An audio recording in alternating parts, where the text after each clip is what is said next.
Shalom à toutes et à tous. La paracha de la semaine, la paracha Noach, nous transmet plusieurs informations concernant l'humanité. On peut dire que nous avons une double mémoire. La mémoire d'une tragédie universelle et la mémoire d'une espérance. Cette tragédie, eh bien, c'est le déluge. Le déluge n'a pas été engendré par un tsunami ou par un désordre naturel, mais par une perturbation morale. La Torah nous apprend qu'il y a un lien entre la nature et la morale, bien qu'a priori, aucun lien ne puisse les rattacher. La Torah nous dit, si l'homme a un bon comportement avec son prochain, la nature fonctionne bien. Si l'homme a un mauvais comportement avec son prochain, eh bien, la nature est perturbée. Comment expliquer cela sur un plan scientifique et logique? Eh bien, simplement, la morale ne s'arrête pas à la bonne relation avec le prochain. La morale s'exprime aussi vis-à-vis de la nature. En fait, tout ce qui n'est pas moi, c'est l'autre. Et la nature aussi est mon autre.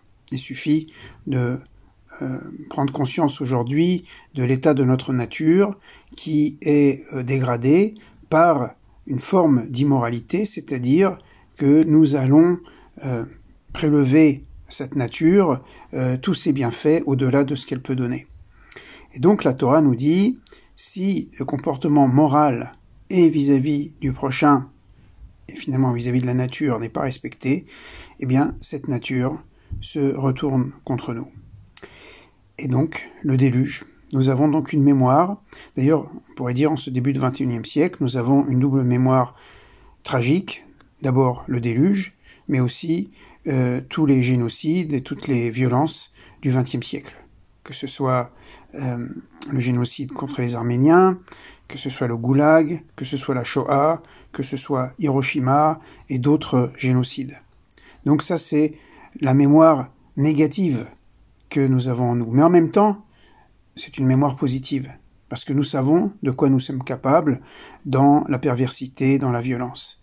Et l'espérance est exprimée dans le chapitre 8 de Noach, dernier verset, verset 20, lorsque Dieu dit « Tant que durera la terre, il y aura semaille et récolte, froidure et chaleur, été et hiver, jour et nuit ne seront interrompus. » Autrement dit, Dieu redonne de l'espérance après la tragédie du déluge, et donc c'est à nous de savoir tirer les leçons du passé, individuellement et collectivement, bien sûr, pour pouvoir agir et maintenir ce monde, et c'est-à-dire aussi maintenir les bonnes relations interpersonnelles, internationales.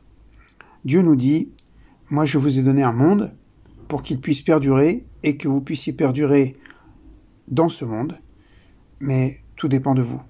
On dit souvent Bezrat Hashem avec l'aide de Dieu, mais je crois que souvent Dieu dit Bezrat Adam avec l'aide de l'homme. Shabbat Shalom.